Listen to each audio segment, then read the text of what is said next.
भारत के सबसे पुराने खेलों में से एक है सांप सीढ़ी। सांप सीढ़ी के खेल या स्नेक लैडर गेम में दिमाग बिल्कुल भी नहीं लगाना पड़ता, बस पासा फेंको और गोटी आगे बढ़ाते जाओ।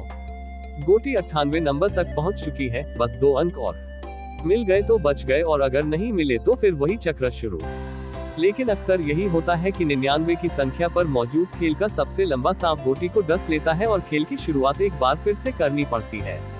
ये खेल ही कुछ ऐसा है। इस खेल में हमारी या आपकी जीत काफी हद तक किस्मत पर निर्भर होती है। इसमें जितना दुख सांप के मुंह में जाने पर होता है, उतनी ही खुशी सीढ़ी चढ़ जाने पर होती है। सांप सीढ़ी भारत के सबसे पुराने खेलों में से एक है। इस खेल का आविष्कार भारत में ही हुआ था और धीरे धीरे दुनिया भर में लोकप्रिय हो गया।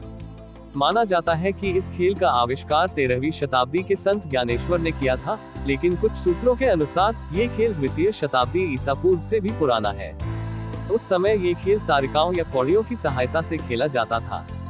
खेल को एक कपड़े पर बनाया जाता था, जिसमें कई खाने बने होते थे और उन खानों को घर कहा जाता था।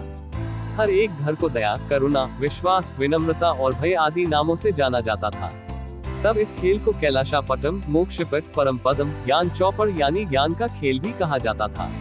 इसके अलावा कई जगहों पर इस खेल को लीला भी कहा जाता था, यानी मनुष्य का धरती पर तब तक जन्म लेते रहना जब तक वह अपनी बुराइयों को छोड़ नहीं देता।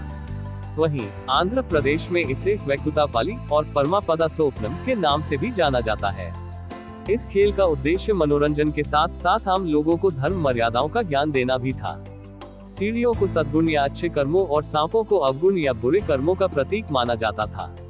उद्देश्य होता है सांप सीढ़ियों को पार करते हुए 100 नंबर की संख्या तक पहुंचना, यानी बुराइयों से बचते हुए और अच्छाई का मार्ग अपनाते हुए आगे बढ़ते चले जाना। 98 की संख्या तक पहुंचते पहुंचते यह खेल अपना सही समय आने तक धैर्य रखना सिखाता है। सांप की तरह गुस्सा या हिंसा जीव को सीधे पाताल में गिरा देती है, जबकि अच्छे विचार और कर्म उसे सीढ़ियों के सहारे उन्नति की ओर ले जाते हैं।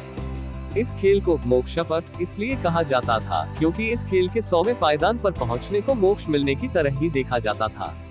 इस खेल का सार भी यही है कि जब व्यक्ति अच्छे कर्म करता चला जाता है, तभी उसे मोक्ष मिल पाता है। वहीं बुरे कर्म करने वाले लोगों की बुराइयां उन्हें सांप की तरह अवनति की ओर ही ले जाती है। वे आगे पहुंचकर भी अपनी एक बुराई या गलती की वजह से फिर से नीचे की तरफ लुढ़क जाते हैं और एक बार फिर जीवन की शुरुआत करनी पड़ती है।